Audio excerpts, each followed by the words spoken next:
നാഗരാജനെ വിട്ടയച്ചു എന്നല്ലേ ശിവജി പറഞ്ഞത്? എന്നിട്ട് അയാൾ ഇതുവരെ ഇവിടെ വന്നിട്ടില്ല. ഞാൻ അയാളെ ഓട്ടോയെ കൊണ്ടുവന്ന ജംഗ്ഷന്റെ അടുത്ത് ഇറക്കി വിട്ടതാ. അവിടുന്ന് 10 മിനിറ്റ് നടന്നാൽ മതിയല്ലോ വീട്ടിലെത്താൻ. പക്ഷേ ആൾ ഇതുവരെ എത്തിയിട്ടില്ല. വല്ല കുഴപ്പവും പറ്റിക്കണോന്ന് എന്റെ പേടി. അത്രയും ദൂരത്തിനിടയ്ക്ക് എന്ത് കുഴപ്പം പറ്റാനാ മേം സാബ്? പോലീസ് അയാളെ ഉപദ്രവിച്ചില്ലല്ലോ ശിവജി. അത് കള്ളക്കേസാണെന്ന് എസ്ഐക്ക് മനസ്സിലായല്ലോ. പിന്നെ അയാൾക്ക് എന്ത് സംഭവിച്ചു ശിവജി? പോലീസിനെ പേടിച്ച് നാട് വിട്ടു കാണൂ? സ്വന്തം നാട്ടിലേക്ക് ഏതായാലും തിരിച്ചു പോകാനിടയില്ല. വേറെ എങ്ങോട്ടെങ്കിലും പോകാന്ന് വെച്ചാ അയാളുടെ കയ്യിലാണെങ്കിൽ പണവും കാണാൻ സാധ്യതയില്ല. പിന്നെ അയാൾ എവിടെ പോയി? അതാ എനിക്ക് മനസ്സിലാവാത്തത്. മേം സാബ് ധൈര്യമായിട്ടിരിക്കെ. ഞാൻ അയാളെ അന്വേഷിച്ച് കണ്ടുപിടിക്കാം. സാബിനെ ഉപേക്ഷിച്ച് നാഗരാജ് ഒരിടത്തും പോവില്ല. ഓക്കെ മേം സാബ്.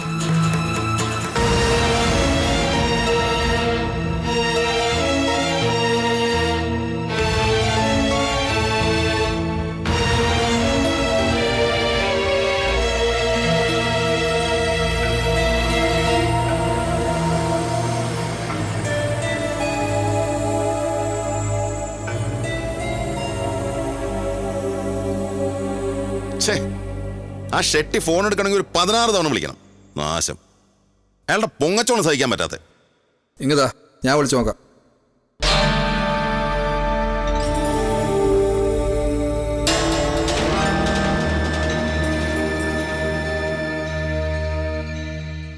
ഹലോ, സദാനന്ദ ഷെട്ടി അല്ലേ? കിട്ടിയോ? Please hold on 1 minute. Hello, Muralikrishna. കുറെ നേരം കൊണ്ട് വിളിക്കുന്നു.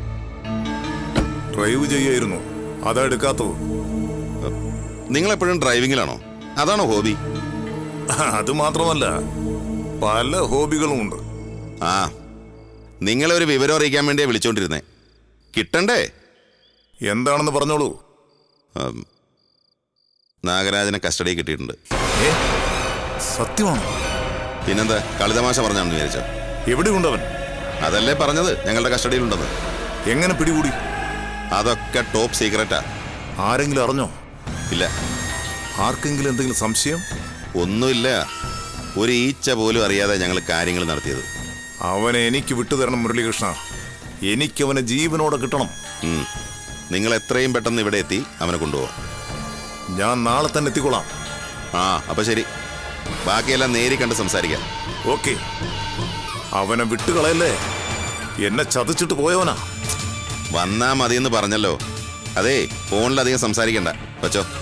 ഓക്കെ, അയാൾ നാളെ എത്തും. നമ്മൾ നാഗരാജനെ സദാനന്ദ ഷെട്ടിക്ക് കൈമാറുമ്പോൾ അതിനുള്ള തെളിവുകൾ കൂടി ശേഖരിച്ചു വെച്ചേക്കണം. നമ്മൾ എന്തിനാണ് അതൊക്കെ കളക്ട് ചെയ്യുന്നത്? നാളെ സദാനന്ദ ഷെട്ടി നാഗരാജനെ തട്ടിയിട്ട് ആ കുറ്റം നമ്മുടെ തലയിൽ വെക്കരുത്. അല്ല, നമ്മളതിനൊന്നും ചെയ്യുന്നില്ലല്ലോ. ജീവനോടെ ഏൽപ്പിച്ചു കൊടുക്കാല്ലേ. ജീവനോടെ അയാൾ കൊണ്ടുപോകുന്നതിന്റെ തെളിവ് നമ്മുടെ കയ്യിലുണ്ടെങ്കിൽ ഷെട്ടി അവനെ തട്ടിക്കളയുമ്പോൾ അത് വെച്ച് നമുക്ക് ബാർഗൻ ചെയ്യാം.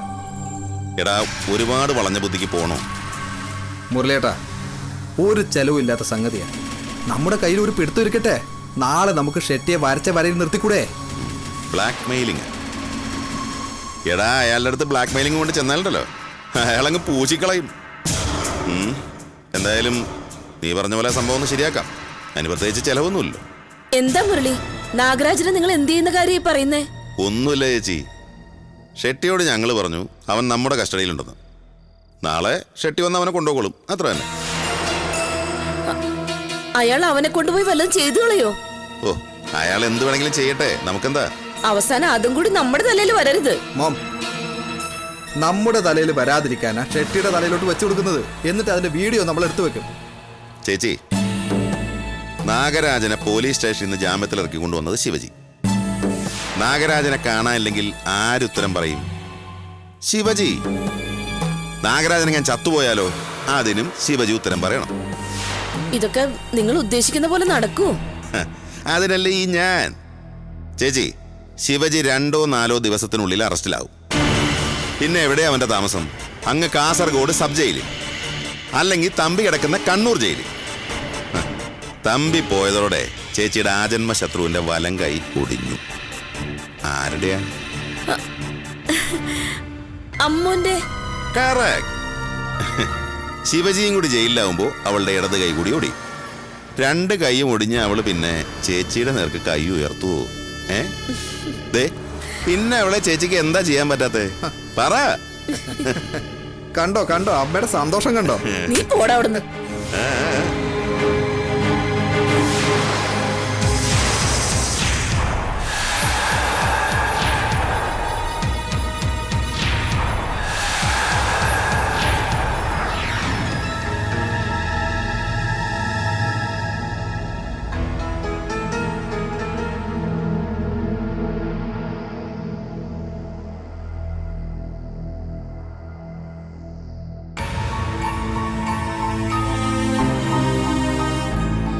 അമ്മു,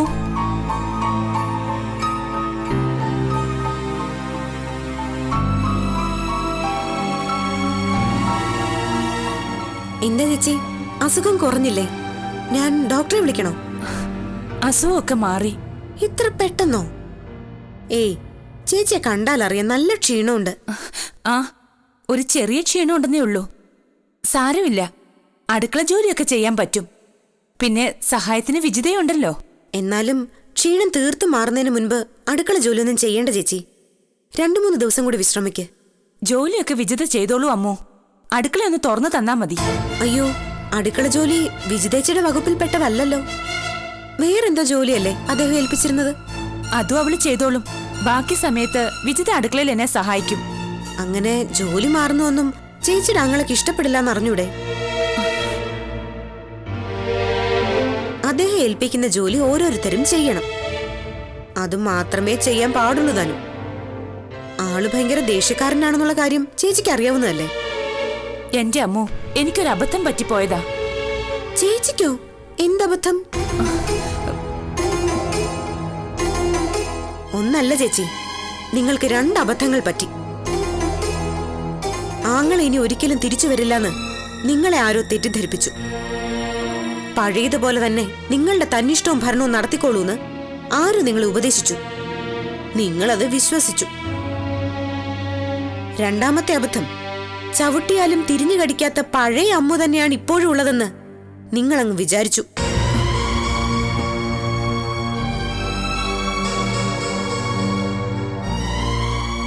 ശരി, അടുക്കളയുടെ താക്കോലല്ലേ വേണ്ടത്? വാ.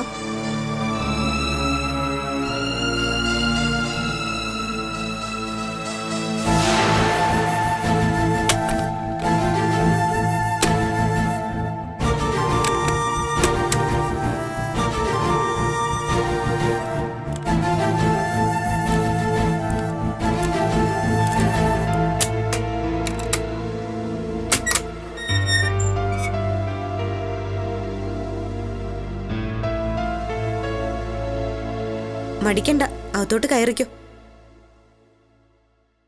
അതെ, മറ്റുള്ളവരെ തോൽപ്പിക്കാൻ ഇരിക്കുന്ന കൊമ്പ് മുറിക്കുമ്പോ ഒരു കാര്യം ഓർക്കണം, അവനവനും കൂടിയാ നിലത്ത് വീഴാൻ പോകുന്നതെന്ന്.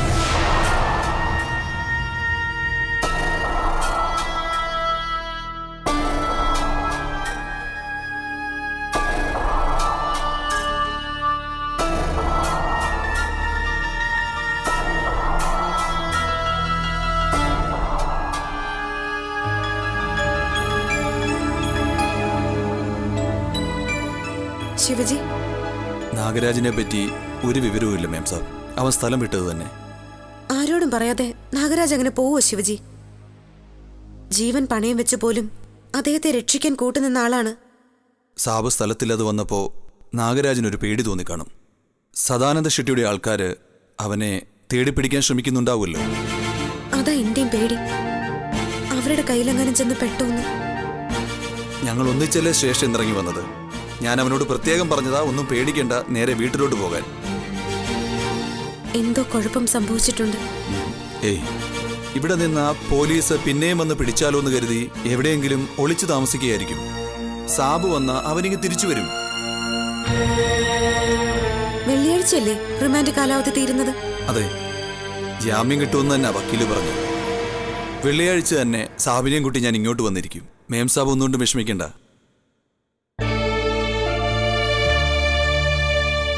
ഒരു ഗ്ലാസ് തണുത്ത വെള്ളം.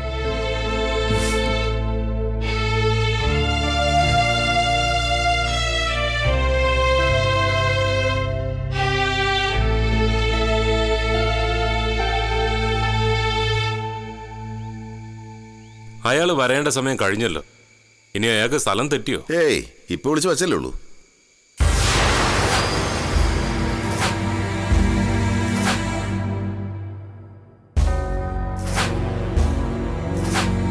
ഈ പന്നിക്ക് ബോധം തെളിയുന്ന എപ്പോഴാന്ന് ആർക്കറിയാം? മുരളിയേട്ടാ ഇത് പ്രശ്നമാവോ? ഏയ് അത് സാരമില്ല. സ്പ്രേ ഇരിപ്പില്ലേ, അതെടുത്ത് മണപ്പിച്ചാ പോരെ.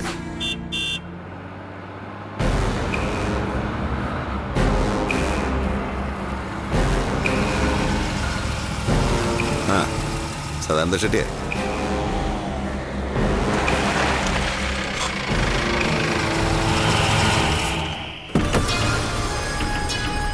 ഹലോ ഷെട്ടി. ഹലോ. ഇത് ജയശീലൻ, എനിക്ക് വളരെ വേണ്ടപ്പെട്ടവനാ. പിന്നീട് വിശദമായിട്ട് പരിചയപ്പെടുത്താം. ശരി, പരിചയപ്പെടണം, വിശദമായിട്ട് തന്നെ. ആ എവിടെ മുരളികൃഷ്ണൻ? തിന്ന ചോറിന് നന്ദിയില്ലാത്ത പട്ടി. വാ.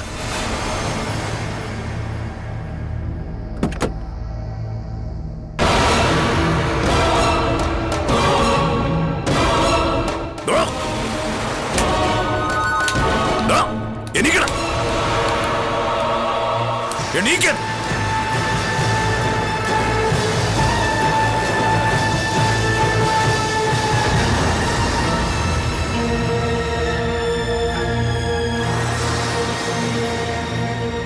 ഇവനെ കള്ളു കുടിപ്പിച്ചോ? ഏയ് മയക്കുമരുന്നിന്റെ. ആ അപ്പൊ ഇവനെ എനിക്ക് വിട്ടുതരില്ലേ? അതെ, ഇത് സദാനന്ദ ഷെട്ടിക്ക് ഞങ്ങൾ തരുന്ന ഗിഫ്റ്റാ. നമ്മളിനിയും കൈകോർത്ത് കണ്ടവരാ. എന്നെ പറ്റിച്ചിട്ട് ശത്രുപക്ഷം ചേർന്നവനവൻ. ഇവനെ എന്റെ കയ്യിൽ എന്തെങ്കിലും കിട്ടുമെന്ന് എനിക്ക് അറിയാമായിരുന്നു. അപ്പോ ഞാനിവനെ കൊണ്ടുപോയിക്കോട്ടെ. വണ്ടിയിലോട്ട് ലോഡ് ചെയ്ത് തരാം ചരക്ക്. ജയശീല വാ. ഡോ താനും വാ. എല്ലാരും കൂടെ ഒന്ന് ഒത്തു പിടിച്ചേ.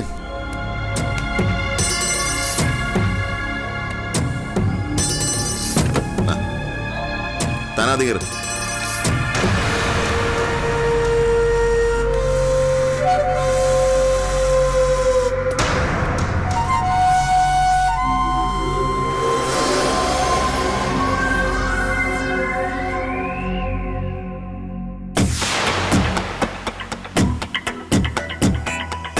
ഇവൻ ഒറ്റ ഒരുത്തനാ എന്റെ സകല പദ്ധതിയും പൊളിച്ചത്. കോടിക്കണക്കിന് രൂപയുടെ നഷ്ടമാ ഈ നന്ദി കെട്ടവൻ നിമിത്തം എനിക്കുണ്ടായത്. ഇവനെ എനിക്ക് വേണം. അതിന് പകരം നിങ്ങൾക്ക് എന്ത് വേണമെന്ന് പറഞ്ഞാൽ മതി. ഒന്നും വേണ്ട, ഈ സഹകരണം മാത്രം മതി. നാളെ ഒരു ആവശ്യം വരുമ്പോ ഞങ്ങളെ മറന്നു കളയരുത്. ഒരിക്കലുമില്ല. ഉപകാരം മറക്കുന്നവനല്ല ഈ സദാനന്ദ ഷെട്ടി.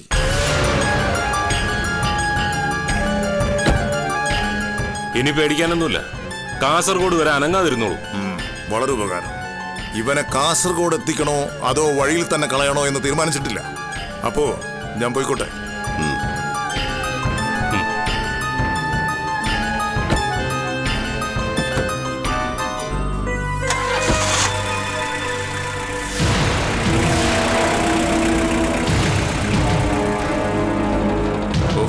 അങ്ങനെ ഒരു തലവേദന ഒഴിഞ്ഞു കിട്ടി. ഒന്നും ഒഴിഞ്ഞെന്ന് കരുതരുത് ജയശീല. അലസരായി പോകും നമ്മൾ. പ്രശ്നങ്ങൾ ഇനിയും വരുമെന്ന് കരുതി ജാഗ്രതയായിട്ട് തന്നെ ഇരിക്കണം. അങ്ങനെയുള്ളവർക്കാ ജയം. മനസ്സിലായോ? വണ്ടിയിട്.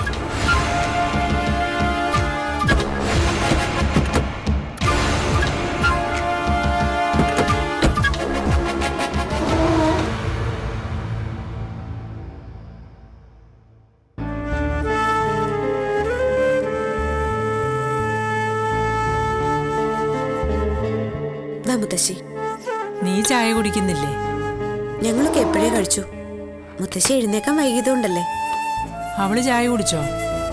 ശീതളിന്റെ കാര്യമാണ്. ശിവജിയാ മുത്തശ്ശി. ഹലോ ശിവജി.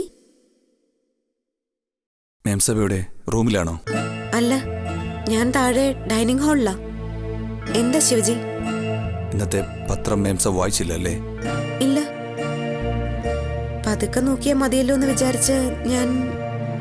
പത്രത്തിലൊരു വാർത്തയുണ്ട്. അത് അത്ര നല്ല വാർത്തയല്ല. എന്താ? എന്തു പറ്റി ശിവജി? ആ കൽപ്പനയില്ലേ, അവിടെ താമസിച്ചിരുന്ന മുംബൈക്കാരി, ആ സ്ത്രീ കൊല്ലപ്പെട്ടെന്ന വാർത്ത.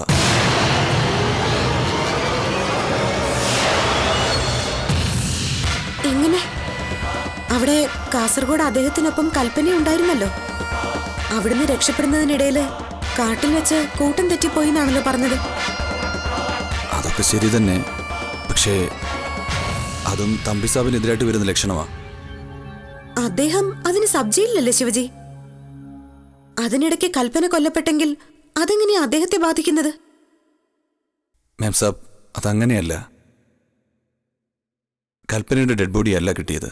അതൊക്കെ ജീർണിച്ചു പോയി. കൽപ്പനയുടെ എന്ന് സംശയിക്കപ്പെടുന്ന ഒരു അസ്ഥികൂടമാണ് കിട്ടിയത്. പോലീസും ഫയർഫോഴ്സും കൂടി കാസർഗോഡെ പാറക്കുളത്തിൽ നിന്ന് കണ്ടെടുത്തത്. അതായത് രക്ഷപ്പെടലൊക്കെ തമ്പിസാബ് വെറുതെ ഉണ്ടാക്കിയ കള്ളക്കഥയെന്നാ പോലീസ് പറയുന്നത്. കൽപ്പനയെ തമ്പിസാബ് കൊന്ന് പാറക്കുളത്തിൽ കെട്ടിത്താഴ്ത്തിയതാണെന്ന്.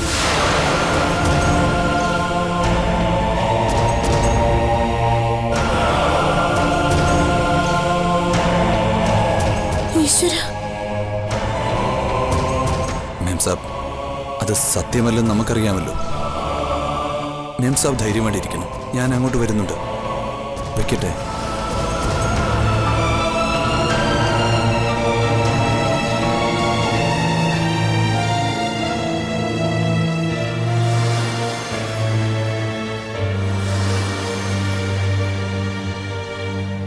മോളെ, എന്തു പറ്റിയെന്നാ ശിവജി പറയുന്നേ? നരേന്ദ്രന്റെ കാര്യമാണോ?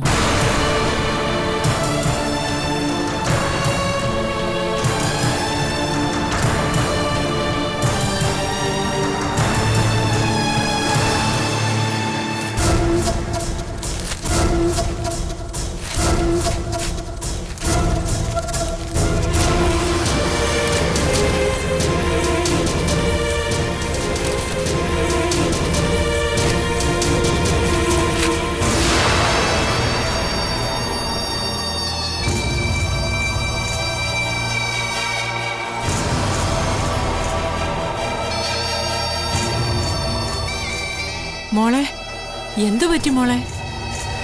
അദ്ദേഹം ആ കൽപ്പനയും കൊലപ്പെടുത്തിയെന്ന ഇപ്പൊ പോലീസ് പറയുന്നത്. കണ്ടില്ലേ മുത്തശ്ശി? കണ്ണാടി എടുത്തില്ല. ഒന്ന് വായിച്ചേ മോളെ. നരേന്ദ്രൻ തമ്പി എന്ന വ്യവസായി കൊലപ്പെടുത്തിയെന്ന് പോലീസ് സംശയിക്കുന്ന കൽപ്പന എന്ന സ്ത്രീയുടെ മൃതദേഹാവശിഷ്ടങ്ങൾ പോലീസ് കണ്ടെടുത്തു. നരേന്ദ്രൻ കൊലപ്പെടുത്തിയെന്നോ? അങ്ങനെ ഇപ്പോ പോലീസ് പറയുന്നു. വായിച്ചേ മോളെ. കാസർഗോഡ് ഗ്രീൻലാൻഡ് എസ്റ്റേറ്റിലെ വനപ്രദേശത്തുള്ള ഒരു പാറക്കുളത്തിൽ പോലീസും ഫയർഫോഴ്സും ചേർന്ന് നടത്തിയ തിരച്ചിലാണ് അവശിഷ്ടങ്ങൾ കണ്ടെടുത്തത്.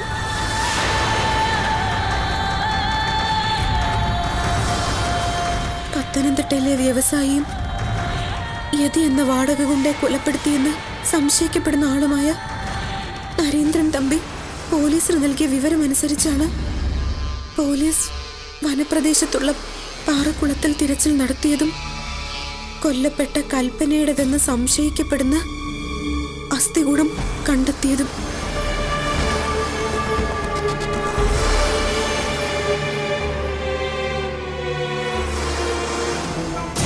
ഗ്രീൻലാൻഡ് എസ്റ്റേറ്റിൽ ഒരു പഴയ കെട്ടിടത്തിൽ കൽപ്പനയോടൊപ്പം മാസങ്ങളോളം ഒളിവിൽ താമസിച്ചിരുന്നതായി നരേന്ദ്രൻ തമ്പി പോലീസിനോട് സമ്മതിച്ചിട്ടുണ്ട്. നരേന്ദ്രൻ തമ്പിക്ക് കൽപ്പനയുമായിട്ടുള്ള ബന്ധം മുംബൈ അധോലോകം വരെ നീളുന്നതാണെന്ന് പോലീസ് വൃത്തങ്ങൾ പറയുന്നു. ചില തെളിവുകളോ രഹസ്യങ്ങളോ പുറത്താകാതിരിക്കാൻ വേണ്ടിയായിരിക്കും നരേന്ദ്രൻ തമ്പി ഈ അരുങ്കൊല ചെയ്തതെന്ന് പോലീസ് സംശയിക്കുന്നു.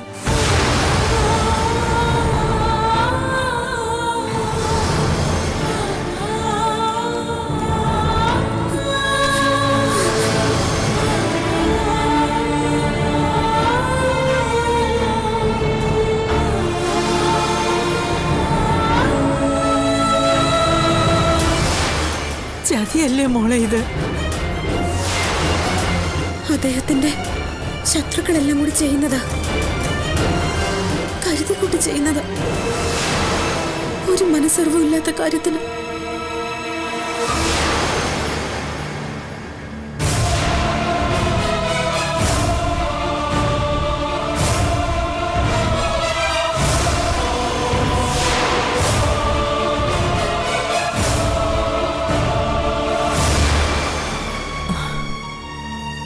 വിഷമിക്കാതെ. ഈശ്വരനെല്ലാം കാണുന്നുണ്ടല്ലോ. ചെയ്യാത്ത തെറ്റിനൊന്നും ആരെയും ശിക്ഷിക്കാൻ പറ്റില്ല. കേസ് വരുമ്പോ സത്യം തെളിയും. നീ ധൈര്യമായിട്ടിരിക്കണം മോളെ.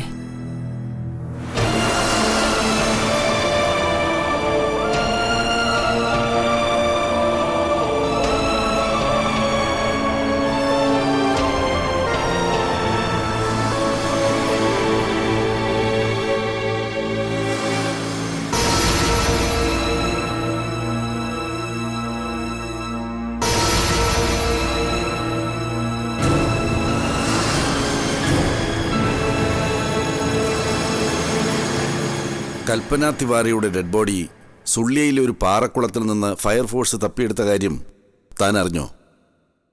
അറിഞ്ഞു. അതേക്കുറിച്ച് എന്തെങ്കിലും പറയാനുണ്ടോ തനിക്ക്? കഷ്ടമെന്നല്ലത് എന്താ പറയാ സാർ?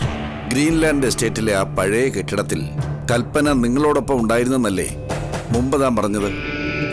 അതെ സാർ. ആ കെട്ടിടത്തിൽ എന്നെപ്പോലെ തന്നെ കൽപ്പനയും സദാനന്ദ ഷെട്ടിയുടെ തടവുകാരിയായിരുന്നു. എന്നിട്ട് നിങ്ങൾ മാത്രം അവിടുന്ന് രക്ഷപ്പെട്ടു. കൽപ്പനയ്ക്ക് എന്ത് സംഭവിച്ചു എന്ന് അറിയാനും വയ്യ. പോലീസ് തൻ്റെ ഈ നുണക്കഥ അതേപടി വിഴുങ്ങണോ?